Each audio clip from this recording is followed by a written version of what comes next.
Next question है 5.2 exercise का question number 7। 10 7 4 एक एपी दे रखी है, -62 पर खत्म हो रही है। इस एपी का अंतिम से 11वां पद आपको ज्ञात करना है। अंत से जब पद ज्ञात करना हो तो आपके पास दो तरीके हैं ये क्वेश्चन करने का। मैं दोनों तरीके आपको सिखाऊंगा। पहला तरीका है डायरेक्टली फॉर्मूला। अंत से पद या अंतिम ओर से पद ज्ञात करने का जो सूत्र होता है वो होता है an equal to l minus n minus 1 into D. एक ही जगह लिख देंगे l और d की जगह हो जाता है माइनस d, क्योंकि हम अंतिम से उल्टा आ रहे हैं। ठीक है, तो इधर अगर घट रहा है तो उल्टा आएंगे तो बढ़ेगा, या बढ़ रहा है तो उल्टा आएंगे तो घटेगा। तो जब हम अपनी दिशा विपरीत कर देंगे तो d की जगह हो जाएगा माइनस d, और जब अंतिम से चल रहे हैं तो प्रथम पद फिर हो जाएगा इधर वाला l। तो ये बेसिक सा फॉर्मूला है, उसी फॉर्मूले से बनाया गया है l minus n minus 1 into D. ये होता है अंतिम से nवां पद, अंतिम से nवां पद, सॉरी अंतिम से पद नहीं, अंतिम से nवां पद। तो ये डायरेक्टली फॉर्मूले हम जब आपको अंतिम से 11वां पद निकालना है तो n की वैल्यू हो गई है 11 a। अब आपको इधर से ही देखना है, एक a की जरूरत है ही नहीं। l कितना है, l है माइनस का 62, l का मतलब है लास्ट टर्म। ठीक है, और d कितना है, d है इधर से देखेंगे, d है आपका -3। ये सब वैल्यू आपको एज इट इज जैसे क्वेश्चन करते आ रहे हैं वैसे लिखनी है। सारी वैल्यूज फॉर्मूले में पुट करेंगे। आपको अंत से 11वां पद जो है a कुछ भी लिख दें, an लिख दें, क्योंकि a11 तो लिखेंगे नहीं, a11 तो स्टार्टिंग से हो जाएगा। ठीक है, अंत से 11वां पद जो है l की वैल्यू कितनी है, माइनस के 62 माइनस n की वैल्यू है 11 माइनस a गुना d की वैल्यू है -3। ये हो जाएगा आपका माइनस का 62, ये माइनस और ये माइनस प्लस, 11 में से 10 गया तो कितना बच गया, सॉरी 11 में से 1 गया तो 10, 10 दिया 30, तो ये प्लस के कितने बच गए हैं 30। माइनस का 62 प्लस का 30 तो माइनस के 32। अंतिम से 11वां पद जो होगा माइनस का 32 होगा। पहला मेथड तो ये है। सेकंड मेथड क्या है कि आप एपी को पलट लें। आपको अंतिम से पद पूछा है तो आप उधर से ही कैलकुलेशन स्टार्ट कर दें। अच्छा, -62 से पहले क्या आया होगा, देखो 3 का गैप चल रहा है तो यहाँ पर कुछ आई थिंक 59 आया होगा माइनस का। ठीक है, क्योंकि घटती जा रही है श्रेणी। तो ये हो गया आपका a। इधर से जब चलूंगा तो d की वैल्यू कितनी आ जाएगी, 3 और 11वां पद। देखो मैं मेरी डायरेक्शन ही चेंज कर लेता हूं। अब मैं उधर से नहीं, इधर से एपी को देखूंगा, क्योंकि अंतिम से देखूंगा। ठीक है, अंतिम से जब देखूंगा तो देखिए क्या आएगा बच्चों, इधर से a कितना हो जाएगा आपके लिए, a हो जाएगा माइनस का 62। d कितना हो जाएगा, देखो माइनस का 62 फिर माइनस का 59, 4 के बाद 7 आ रहा है, 7 के बाद 10 आ रहा है, बढ़ती जा रही है उधर, तो ये आ जाएगा प्लस का 3। और इधर से ही अंतिम से 11वां पद निकालना है, मतलब a11 की वैल्यू हो जाएगी a प्लस कितना d, 10d। a की वैल्यू कितनी है बोलो, माइनस के 62 प्लस 10 गुना d की वैल्यू कितनी हो गई, ये हो गया 30, और वापस कितना बच जाएगा, माइनस का 32। तो दोनों तरीके आपके पास हैं कि आप इस फॉर्मूले से निकालते हैं तो डायरेक्टली आपको ये वाली वैल्यूज लिखनी है, और अंतिम से निकालना है तो ये वाला फॉर्मूला भी आप लगा सकते हैं। यहाँ पर आप एपी के ही अंतिम छोर पर चले जाएंगे। ओके, तो इसका नेक्स्ट क्वेश्चन भी सेम इसी पैटर्न से है। आइए देखते हैं। इस क्वेश्चन में आपको अंत से 12वां पद पूछा गया है, तो वही दोनों तरीके हैं आपके पास। आप an इक्वल टू अंतिम से nवां पद होता है l minus n minus 1 into D, ये वाला फॉर्मूला लगा सकते हैं, या आप एपी को पलट करके देखें। देखो गैप कितने का चल रहा है, 3 का गैप चल रहा है, यानी सारा अंतर कितना है, 3 है। 1 प्लस 3 4 प्लस 3, तो 88 से पहले कितना होगा, 85, 85 से पहले कितना होगा, 82। अब आपको इधर से इस दिशा से 12वां पद निकालना है, तो क्यों ना मैं एपी को इधर से ही स्टार्ट कर लूं। अगर मैं इस दिशा से चल रहा हूं तो मेरे लिए प्रथम पद कितना हो जाएगा बोलो, 88। सार बनकर d जो है वो कितना हो जाएगा, a2 माइनस a1। 85 में से 88 घटाएंगे तो कितना आएगा यहाँ पर, -3। देखो इधर से बढ़ जा रहे हैं तो घट रही है, इधर से आएंगे तो घटेगी, तो घटेगी तो -3 आ जाएगा। ठीक है, और आपको 12वां पर निकालना है, यानी a12 का मान कितना होगा, a प्लस कितना d बच्चों, 11d, n minus 1 into D. ठीक है, a का मान हो गया 88 प्लस 11 गुना d का मान है -3, 11 या 33, 88 माइनस 33। तो अंत से, कहां से बच्चों, अंत से 12वां पद जो होगा वो कितना होगा, 55 आ जाएगा, ये फॉर्मूला। और आप दूसरे तरीके से भी याद कर सकते हैं तो भी आंसर 55 ही मिलेगा। नेक्स्ट है 9th क्वेश्चन है कि एपी में कुल 60 पद हैं। आपको दे रखा है कि एक एपी है, एक समांतर श्रेणी है, उसमें 60 पद हैं। प्रथम पद 7 है, यानी ए की वैल्यू 7 है, और अंतिम पद, अगर पद 60 है तो अंतिम पद कौन सा होगा, 60वां पद। तो 60वें पद की वैल्यू दे रखी है आपको 125, और आपको 32वां पद ज्ञात करना है कि 32वां पद बताइए क्या होगा, यानी A32 आपको निकालना है। तो वही दो तरीके, आपको A पता है और A60 पता है, इसकी मदद से आप क्या किसकी वैल्यू निकालेंगे, D की वैल्यू निकालेंगे, और यहाँ पर वैल्यू दोनों पुट कर देंगे। तो आइए चलते हैं A60 को मैं क्या लिख दूंगा, A प्लस 59D, n-1 होता है, 60 में से एक कम किया 59, ठीक है, और इसका मान आ गया 125।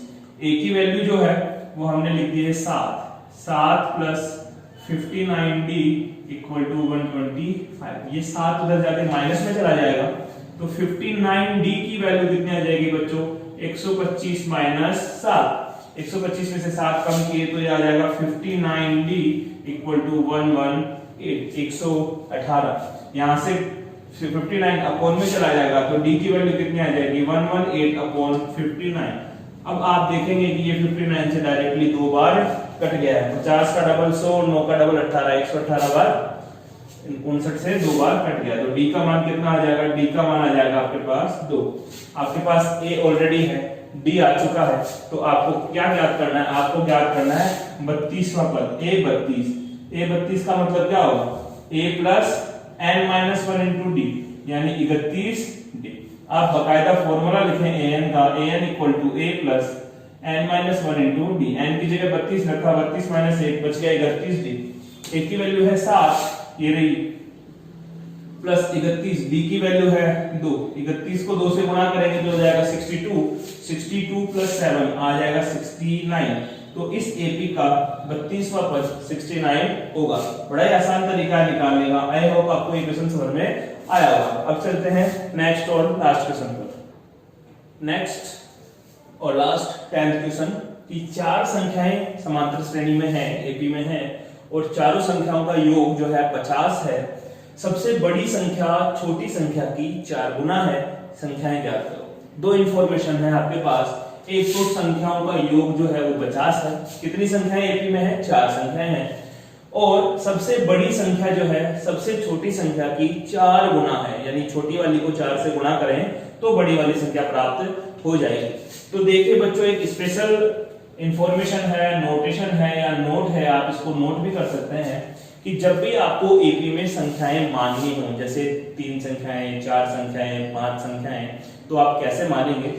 आपको जब भी 3 संख्याएं माननी है तो आप बीच में लिखेंगे a, इधर लिखेंगे a प्लस डी और इधर लिखेंगे a माइनस डी। तो जब आपको 3 संख्याएं माननी है तो आप 3 संख्याएं कौन कौन सी मानेंगे, a माइनस डी, a और a प्लस डी, यहाँ पर सारबंतर चलेगा b का, ओके। लेकिन जब आपको 4 संख्याएं माननी है, 4 संख्याएं एज्यूम करनी है एपी में, तो आप a नहीं लेंगे, ठीक है। तो क्या चलेगा, a प्लस डी, इधर आएगा a माइनस डी, और अंतर कितने का हो गया, 2d का, तो यहाँ आ जाएगा a प्लस 3d और यहाँ आ जाएगा a माइनस 3d, ओके। अगर आपको 5 संख्याएं माननी है तो फिर इसी हिसाब से चलेगा, यहाँ a प्लस 2d और a माइनस 2d और ऐड हो जाएगा। तो आपको ये ध्यान रखना है। अच्छा, 2 संख्याएं माननी हो तो a माइनस d और a प्लस d, ये 2 संख्याएं, ये 2 संख्याएं हो गई, ये 3 संख्याएं हो गई हैं, और ये जो है 4 संख्याएं हो गई।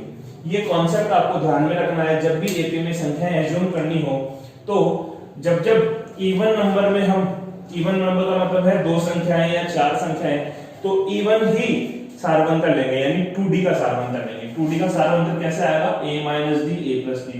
देखो a2 माइनस a1 करो, a plus D minus a minus D, तो a से a कैंसिल हो जाएगा, ये माइनस माइनस प्लस हो जाएगा, और d कितना हो गया, 2d हो गया। यहाँ पर भी अंतर कितने का आप देखेंगे, 2d का अंतर है, ठीक है। और जब भी और नंबर हो तो d का अंतर लेके चलेंगे, गॉट इट। तो अब आपकी सारी यहाँ पर इस क्वेश्चन का जो बताने का था वो सारा क्लियर हो चुका है। चार संख्याएं कौन कौन सी मानेंगे, माना एपी में जो चार संख्याएं हैं वो हैं a minus 3d, a minus d, a plus d और a प्लस 3d।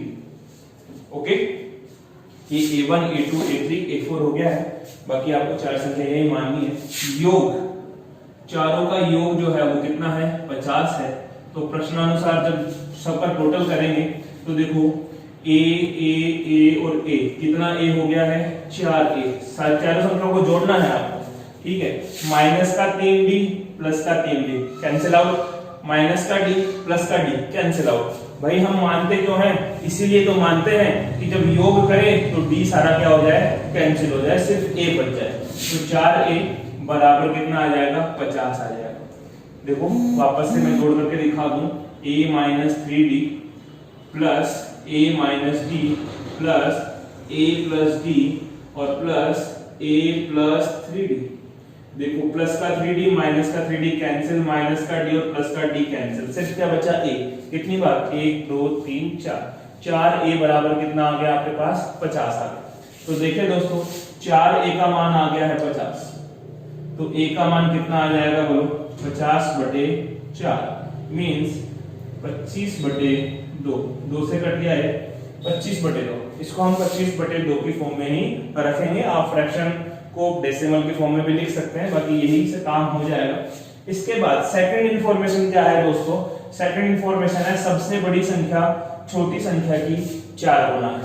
अगर हम इसको इंक्रीजिंग ऑर्डर मान ले तो सबसे बड़ी संख्या ये होगी और सबसे छोटी संख्या ये होगी।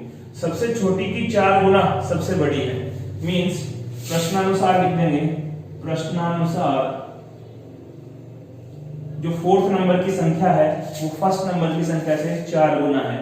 मींस a प्लस 3d की वैल्यू जो है 4 टाइम्स है। कितनी गुना है, 4 गुना। 4 गुना है किसके, पहली सबसे छोटी संख्या a माइनस 3d। ओके, यहां पर a plus 3d equal 4 into a 4a और 4 इंटू 3 माइनस का 12d। ठीक है, मैं a को उधर ले जाता हूं और 12d को इधर ले आता हूं, तो ये 12d माइनस के इधर आएंगे प्लस में और 3d और है 12 और 3 कितना d हो जाएगा इधर, 15d equal to 4a। a उधर जाके माइनस होगा तो 4a में से a गया तो कितना बचेगा, 3a। ओके, a की वैल्यू है यहां पर मैं 25/2 पुट कर दूंगा। 15 यहां से कहां चला जाएगा, डिवाइड, तो d की वैल्यू कितनी आ जाएगी, 3/15 गुणा a की वैल्यू कितनी है, 25/2। ओके, ये 15 है, 15 है, 3 से 15 कितनी बार कटेगा, 5 बार, और ये 5 से 25 कटेगा 5 बार। ठीक है, तो d का मान कितना आ गया बच्चों, d का मान आ गया 5/2। a का मान आया था आपके पास 25/2, d का मान आ गया 5/2। अब आपको लिखनी है संख्या है, तो पहली संख्या है क्या मानी है आपने, पहली संख्या मानी a माइनस 3d। a की वैल्यू है 25/2 माइनस 3d, 3 इंटू d की वैल्यू है 5/2, 5 3 15, 25/2 लघुत्तम ले लिया, 2 25 माइनस 15 तो कितना बचेगा, 10/2, यानी कि कितना बचा, 5। तो पहला पद जो आएगा वो आएगा आपके पास 5। सेकंड टर्म क्या मानी है हमने, सेकंड टर्म मानी है a माइनस d, तो a माइनस d, तो a की वैल्यू है 25/2 माइनस 5/2 तो 20/2, तो दूसरा पद कितना आ जाएगा, 10। अब आगे आप डायरेक्टली भी लिख सकते हैं, पहला पद आया है आपके पास 5, दूसरा पद आया है 10, तीसरा पद क्या होगा आप खुद बता सकते हैं 15, और चौथा पद कितना होगा 20। इन दोनों में वैल्यूज पुट करेंगे तो ये वैल्यू आपको मिल जाएगी। तो आई होप आपको ये क्वेश्चन समझ में आया होगा। तो 5.2 एक्सरसाइज हमारी कंप्लीट हो गई है। इसके बाद हम नेक्स्ट डे 5.3 स्टार्ट करेंगे।